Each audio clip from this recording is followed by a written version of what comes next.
Pinuri ni Foreign Affairs Department Secretary Enrique Manalo ang mabuti at mahusay na serbisyo ng Office of Consular Affairs para sa libu-libong mga Pilipino. Noong 2023, naitalang mahigit 3 milyong passport ang na-issue ng kagawaran. Ngayon, ang pag-apply ng passport ay tumatagal lamang ng ilang minuto, hindi na oras. Base sa OCA, wala ng backlog sa larang printing at mga appointment. Dagdag pa ni DFA Secretary Manalo, tapos na ang mga araw na kailangang maghintay sa mahabang pila para sa consular services. Pati ang processing time ay nabawasan ng 1 hanggang 2 araw. 4 na consular offices rin ang inaasang magbubukas ngayong taon.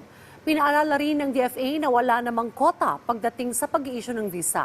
Mahalaga lamang ito dahil layunin para sa bagong Pilipinas ang makapag-anyaya ng mas maraming turista, investor at mga mag-aaral.